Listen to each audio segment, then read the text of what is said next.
इस कार्यक्रम के प्रस्तुतकर्ता हैं Sadguru Medicos, doctor Ritesh ortho specialist, every Sunday 11 AM to 3 PM, Sadguru Medicos, near district hospital, Samba.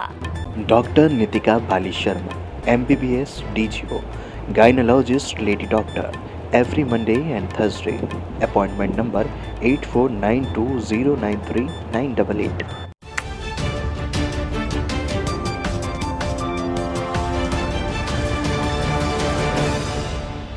जिला पुंछ की तहसील मंडी के आड़ी ग्राम में फॉरेस्ट राइट एक्ट कमेटी बनाए जाने के खिलाफ गांव वासियों ने ब्लॉक डेवलपमेंट ऑफिसर लोरेन को कंप्लेन की थी कि पंचायत के सेक्रेटरी ने कुछ लोगों से मिलकर गैरकानूनी तरीके से ये कमेटी बनाई। इस पर 13 जनवरी को गांव में पंचायत के सेक्रेटरी के दोबारा आने से लोगों ने अपना रोष प्रकट किया, जिसमें फॉरेस्ट राइट एक्ट के तहत पहली बनाई गई कमेटी के मेंबर ने गांव के लोगों के साथ मारपीट की। पुंछ से प्रदीप शर्मा की रिपोर्ट। मेरा नाम चौधरी मोहम्मद सफ़ीर। बताइए कल क्या वारदात हुई है, क्या मसला है? कल के हवाले से मैं पूरी डिटेल से बात करूंगा। मैं मीडिया की वसादत से तमाम डिस्ट्रिक्ट एडमिनिस्ट्रेशन तक ये आवाज़ पहुंचाना चाहता हूं। पहली बार हमारी इस पंचायत अड़ी गांव में एक कमेटी बनाने का हुक्म डिपार्टमेंट से जारी हुआ, जिसमें पहली बार एक सेक्रेटरी और चंद आदमी गिने चुने 4-6 ने ये कमेटी तश्कील दी। उसके बारे में हमने कंप्लेंट की तो 13 तारीख को दोबारा ग्राम सभा बुलाई गई। दोबारा बुलाने में BDO साहब ने खुद वहाँ आना था, लेकिन वो नहीं आई। हमारी कंप्लेंट सेक्रेटरी के ख़िलाफ़ थी, जो हमारी पंचायत का सेक्रेटरी था, कि उसने गैर आईनी तरीके से कमेटी को तश्कील दिया। तो दोबारा फिर उसी सेक्रेटरी को वहाँ तैनात करके उसी तरीक़ाकार से कमेटी को तश्कील दी। जब हम वहाँ पहुँचे, तकरीबन 300 आदमी से ऊपर वहाँ ग्राम सभा थी। इन गुंडा अनासरों ने कम से कम 200 आदमी तैयार किया हुआ था, जिनके पास बाज़ाब्ता तौर पे लाठी थी। इनका मतलब था कि हम यहाँ लड़ाई करें, इनको दबाकर कमेटी जो है वो तश्कील दें। तो किसी बेचारे ने एतराज़ किया कि हम भी किसी जगह में रहने वाले हैं, कुंजा के हैं, कोई पत्थर भट्टी है। उन्होंने कहा कि हमको भी दो, नुमाइंदगी दो। तो इतने में उनके साथ लड़ाई करके उनके सिर फोड़ दिए। मैंने आज सुबह सेक्रेटरी पंचायत का एक इंटरव्यू सुना। उसमें वो इंटरव्यू देता है कि पुरअमन तरीके से कमेटी तश्कील दी गई। मैं उस सेक्रेटरी से ये पूछना चाहता हूँ, जिस ग्राम सभा में लोगों के सर फटते हैं, खून की होली खेली जाती है, क्या वो कमेटी जो है वो पुरअमन तश्कील दी जाती है? मैं 2 टोक लफ्ज़ों में कहूँगा कि वहाँ के सरपंच की प्लानिंग से यह लड़ाई हुई और उन्हें चंद गुंडा अनासर नहीं बल्कि सैकड़ों की तादाद तैयार किए हुए थे कि जिनके हाथ में लाठी थी और वहाँ पुलिस कर्मचारी भी था।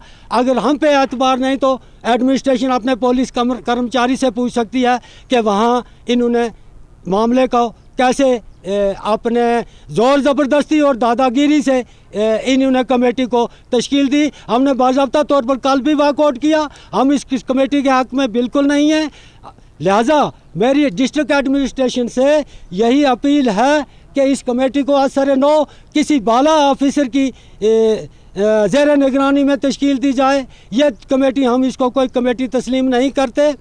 मैं तो यही टोक कहूँगा कि वहाँ के उस सरपंच को शर्म होनी चाहिए कि जिसकी क़यादत में लड़ाई होती है, डांगें चलती हैं, सर फटते हैं, वो उस नुमाइंदगी को हम हरगिज़ तस्लीम नहीं करते, ना करेंगे।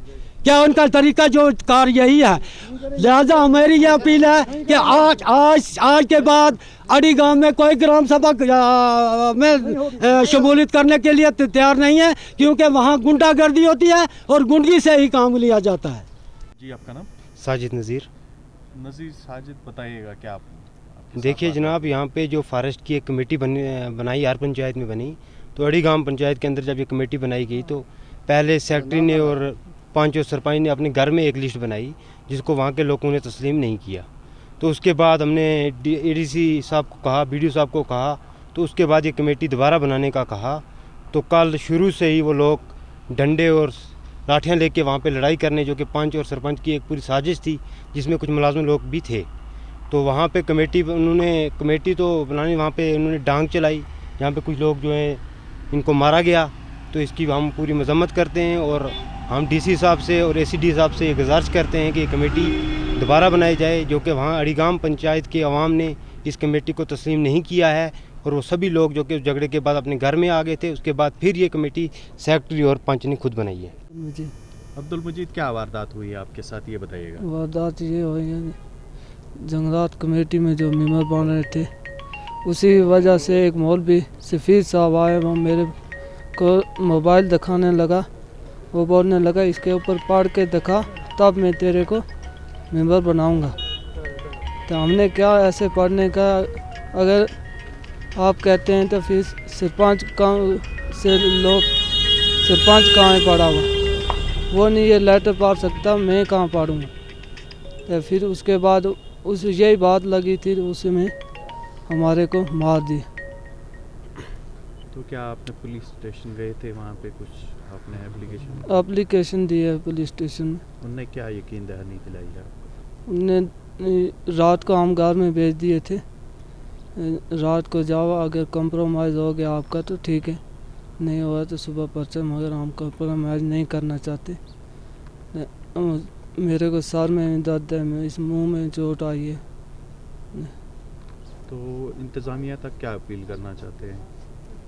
इंतज़ामिया से हम ये अपील करना चाहते हैं, हम इस चीज़ की जांच होनी चाहिए। और हमारे गरीब, हमारे सिर्फ 4 घर हैं उधर जिस वार्ड में हम हैं, सिर्फ 4 घर हैं, बाकी हमारा कोई नहीं, ना कोई हमारा हेल्प करता है, ना हमारी कोई गल करेगा, ना सरपंच करता है हमारी बात, ना कोई नहीं हमारा।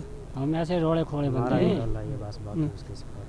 एक्ट है 2006, वो इम्प्लीमेंट होने जा रहा है, तो उसके लिए हम फॉरेस्ट राइट कमेटीज़ बना रहे हैं। तो वही कमेटी बन रही थी वहाँ पे, तो पहले हमने जो डेट निकाली थी उसमें कुछ डिस्प्यूट हो गया, तो कमेटी जो है नहीं बन पाई। तो उसके बाद फिर से हमने रीशेड्यूल की, तो कल मैंने सुना कि वहाँ पे काफ़ी डिस्प्यूट हो गया है, लेकिन कमेटी तो बन गई है अब, तो देखते हैं। तो इसमें क्या गाइडलाइन है आपके ऑफिस के तहत, किस तरीके से बननी चाहिए और कौन से लोग इसमें आने चाहिए, ये बताइएगा।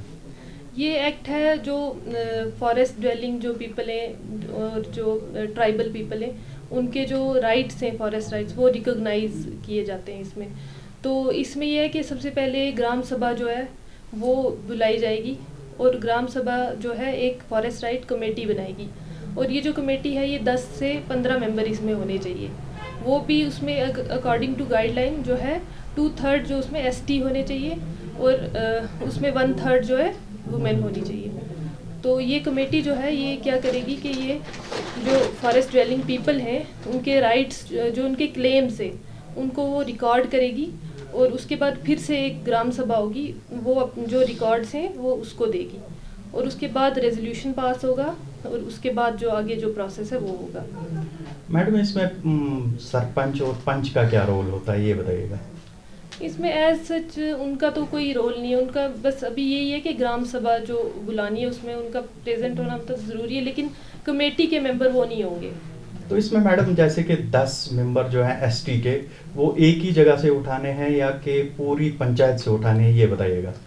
ऑब्वियसली पूरी पंचायत से। ग्राम सभा हम तभी बुला रहे हैं कि मतलब लोग सब आएँ, और कंसेंसस से वो 10 पीपल जो है वो लिस्ट आउट करें, और वो उसी कमेटी का जो है मेंबर बनेंगे। नॉन एसटी जो 5 है उनका क्या गाइडलाइन है, वो किस तरीके से आने चाहिए? वो भी बस लोग ही चुनेंगे उनको, मतलब पूरी पंचायत में है या हाँ, पूरी पंचायत में। ऐसा नहीं कि एक जगह से हम लेंगे, सब लोगों की इसमें मर्जी होनी चाहिए। जो कल वारदात हुई इसके पीछे क्या है, आप क्या देख चाहते हैं, आपके डिपार्टमेंट क्या चाहता है आने वाले वक्त में? क्या ये कमेटी बन चुकी है, इसको दोबारा तश्कील दी जाएगी, इस हवाले से बताइए। कमेटी तो बन चुकी है, कल हमारे सेक्रेटरी साहब भी गए थे, तो उन्होंने अच्छे से मतलब सब लोगों को बुला के, काफ़ी लोग आए थे और उन सब ने मिल के थोड़ा झगड़ा हुआ, लेकिन कमेटी बन गई है अब। जो इस वक्त जख्मी हालत में है, क्या उनका भी कोई अपराध इस कमेटी में हुआ है? वो अभी मैं लिस्ट देखूंगी, हुआ है उसमें, हाँ उनमें भी हुआ है, लेकिन पता नहीं फिर डिस्प्यूट क्यों है। अच्छा, ये झगड़ा जो है इनके आपस में है या कोई डिपार्टमेंट से है, ऐसी कोई बात है? नहीं, डिपार्टमेंट से तो कुछ नहीं है, हमारा तो कोई इसमें डायरेक्ट कोई इतना रोल ही नहीं है। हमारा सिर्फ इतना रोल है कि हमने ग्राम सभा जो है बुलानी है, उसके बाद आगे ग्राम सभा तो फिर लोगों की होती है। मैं यही बोलूँगी कि ये जो कमेटी बन रही है, ये फॉरेस्ट जो राइट्स हैं उनको रिकॉग्नाइज करेगी और उनको राइट्स देगी, ना कि मतलब बिल्कुल ही ऑनरशिप नहीं उनको प्रोवाइड करेगी। मतलब अभी लोग शायद मिसकंसेप्शन है कोई, तभी उनमें इतनी मतलब इस वक्त गुस्सा भरा हुआ है कि शायद पता नहीं जगह हमारी जा रही है या जो भी है। ऐसा कुछ नहीं है, जो एग्जिस्टिंग राइट्स थे वही उनको फिर से मतलब उनको रिकॉग्निशन मिलेगी। नाम से बनाए, कोई इसमें वो नहीं है।